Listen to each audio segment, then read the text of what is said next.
अभी थोड़ी देर के बाद ये लाइट्स ऑफ हो जाएंगी, उसके बाद हम इसे मोशन पर ऑन करवाएंगे। ये एक एनर्जी सेविंग का सबसे बेस्ट और बढ़िया सॉल्यूशन है, सबसे ज्यादा बिकने वाला प्रोडक्ट है दोस्तों ये। फ्रेंड्स, ये है ब्लैककी इलेक्ट्रोटेक पीआर मोशन सेंसर लैंप। यहाँ पर आपको दो अलग अलग साइजेस दिख रहे होंगे, तो ये वाला है 7 वॉट और ये वाला है 12 वॉट। ये दोनों ही प्रोडक्ट्स दोस्तों कंसील्ड माउंट के साथ आते हैं, मतलब आप आपके फॉल सीलिंग यानी पीओपी में इसे लगा सकते हो इजीली। और बेसिकली ये सीलिंग माउंट है। इन पीआर मोशन सेंसर्स को दोस्तों आप यूज कर सकते हो आपके घर के अंदर, मतलब आपके बाथरूम में, रेस्ट रूम में या हॉल किचन में भी आप इसे यूज कर सकते हो। साथ ही साथ स्टोर रूम में भी इसका इस्तेमाल कर सकते हैं हम लोग। ये IP20 रेटेड है, इसलिए हमें इसे इंडोर ही यूज करना है। इसके बैक साइड अगर आप देखोगे तो दोनों के स्पेसिफिकेशंस ऑलमोस्ट सेम ही है। इन दोनों में आपको टाइम डिले मिल जाता है एडजस्टेबल, जो है 10 seconds minimum to 15 minutes maximum. अगर आपको इसे दिन में काम करवाना है तो लक्स 2000 पर रखना, और अगर आपको इसे रात में काम करवाना है तो लक्स जो है वो 3 पर रखना। दोनों की डिटेक्टिंग रेंज दोस्तों 360 डिग्रीज है। इन प्रोडक्ट्स की खास बात यह है फ्रेंड्स कि इनमें आपको एक इनबिल्ट LED लाइट तो मिल ही जाती है, जैसा मैंने कहा 7 वॉट और 12 वॉट, लेकिन आप इस पर एक्सटर्नल लोड भी लगा सकते हो। दोनों की वायरिंग बिल्कुल ही सेम है। इनकी वायरिंग करने के लिए सिंपली आपको इस स्क्रू को अनस्क्रू करना है,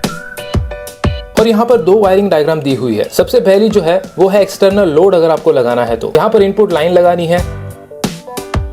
अगर आपको इस प्रोडक्ट को खरीदना है तो ब्लैककी इलेक्ट्रोटेक का कॉन्टैक्ट नंबर मैंने डिस्क्रिप्शन में दिया है, और इस प्रोडक्ट की डायरेक्ट परचेस लिंक भी आपको डिस्क्रिप्शन में ही मिल जाएगी। यहाँ पर इनपुट न्यूट्रल लगानी है, जो कॉमन रहेगी लोड के बीच में और इसके इनपुट के बीच में। ये जो हमने एक्सटर्नल लाइट का होल्डर लिया है उसका एक कॉमन न्यूट्रल ऐड कर देना है। तो ये जो न्यूट्रल्स हैं उन्हें हमने बना दिया है कॉमन, और इसे हमने डाल दिया है न्यूट्रल वाले पॉइंट में। और जो सेंटर टर्मिनल है वहां पर आपको लगाना है लोड को। लोड की जो दूसरी वायर है मेन, उसे हमने डाल देना है L' वाले पॉइंट पर, जहां पर लोड की डायग्राम बनी हुई है। तो इस डायग्राम को अगर आप फॉलो करोगे तो आपकी वायरिंग एकदम इजीली हो जाएगी। यहाँ पर मैंने एक CFL बल्ब लिया है, उसे मैं डाल देता हूँ इस एक्सटर्नल होल्डर के अंदर, और सिंपली इसे प्लग कर देता हूँ 230 वोल्ट्स AC में।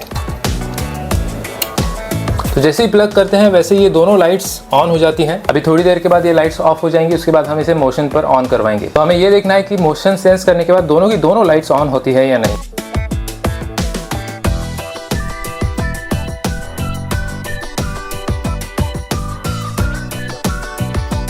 परफेक्ट फ्रेंड्स, आप देख सकते हो कि मोशन सेंस करने के बाद अभी एक्सटर्नल लोड भी ऑन हो रहा है। लेकिन अगर आपको इसके ऊपर एक्सटर्नल लोड नहीं लगाना है, सिंपली इसके लाइट का ही यूज करना है, तो आप ये वाली वायरिंग फॉलो कर सकते हो, नंबर 2 वाली, जहां पर आपको सिर्फ यहाँ पर इनपुट न्यूट्रल देना है और यहाँ पर इनपुट लाइन देनी है।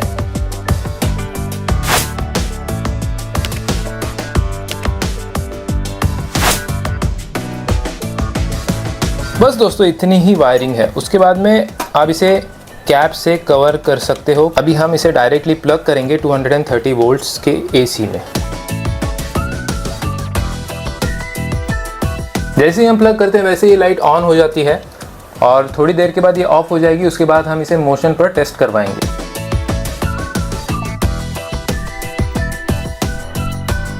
देखो फ्रेंड्स, जैसे ही मैं यहाँ पर मोशन कर रहा हूँ ये लाइट ऑन हो रही है। इसका जो डिटेक्टिंग डिस्टेंस है वो करीब 6 मीटर का है, तो ये लाइट अच्छा खासा आपकी सीलिंग से आपके मोशन को डिटेक्ट कर पाएगा। वैसे अगर आपको इस लाइट को खरीदना है तो डायरेक्ट परचेस लिंक मैंने डिस्क्रिप्शन में दी है। अगर आपको बल्क क्वांटिटी में चाहिए तो आप ब्लैककी इलेक्ट्रोटेक से कॉन्टैक्ट कर सकते हो, कॉन्टैक्ट नंबर भी आपको डिस्क्रिप्शन में मिल जाएगा।